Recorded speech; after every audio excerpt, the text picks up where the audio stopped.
20th April 2015. I was supposed to be studying for an exam and finishing a final project, which is naturally why I found myself outdoors, roaming the Singapore city area with my DSLR, watching the sun set, and taking some awesome long exposure photographs. In today's vlog, let's take a closer look at the whole process.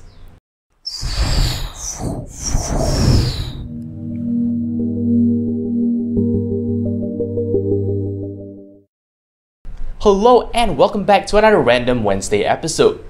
Today, let's discuss the thought process and techniques involved with long exposure photography by following me as I shoot around Singapore's iconic city area. The plan will begin with some shots of the water at the Bay Area. When it got dark enough, we'll move on to a location over the road to get some nice streaks of light from the cars. I first reached the area just a little past 6. The sun was still up and everything was well lit. I hung around for about half an hour, waiting for the sun to set.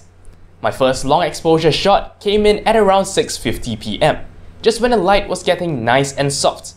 As you can see, the long exposure smooths out the waves, giving it a soft, misty look. The scene was still quite bright, and so I couldn't push the effect very far. I took this time to consider my options. There are 3 key settings to consider when shooting long exposures. First, and most importantly, is the shutter speed.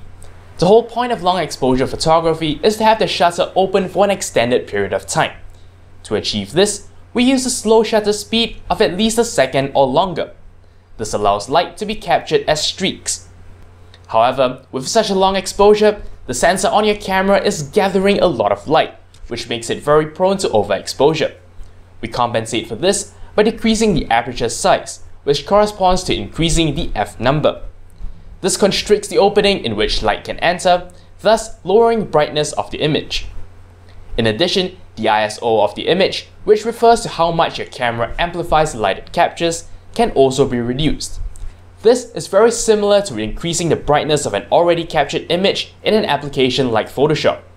We normally want to keep this value low, since a higher value introduces more noise into the image. I whiled away a little more time as I waited for the sun to set. By 7, the skies were getting darker and the city lights were starting to come on, thus allowing me to get more and more long exposure shots. Because the shutter speed was now so slow, any little shake will manifest in an image as motion blur. To prevent this effect, be sure to tripod mount your camera. In addition, find a way to trigger your camera without touching it, because that would shake up the camera as well. The preferred way to do this would be to use a remote trigger, like the EOS remote app for Canon DSLRs. But the simplest way would be to use the self-timer built right into your camera.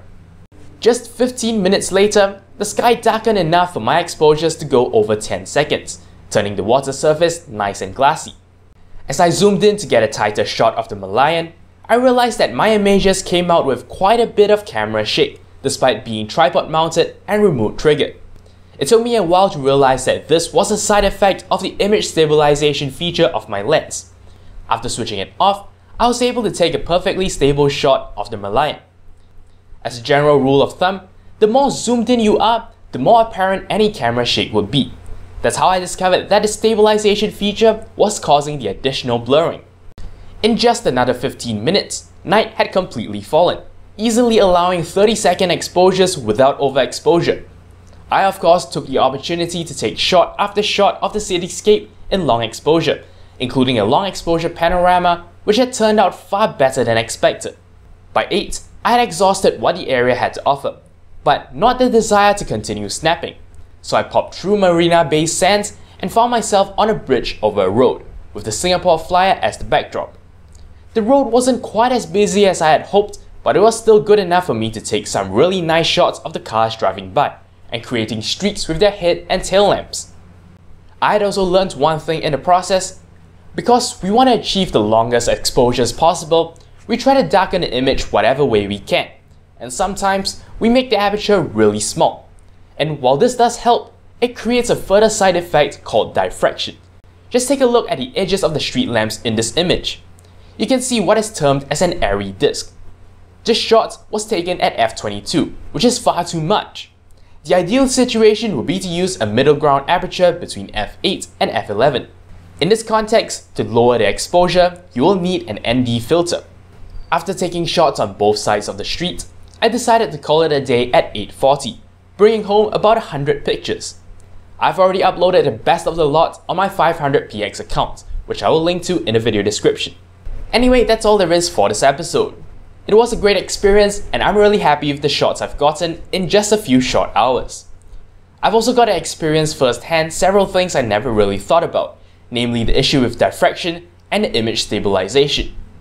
I hope you found this video useful, but that's all I have for you today. Thank you very much for watching, and until next time, you're watching 0612 TV. Hello! If you enjoyed this video, don't forget I appreciate every like, favorite and comment you give me. If you'd like to see more from me in the future, don't forget to subscribe.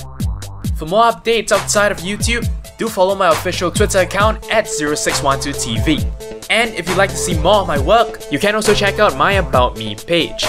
Once again, thank you very much for watching, and until next time, you're watching 0612 TV.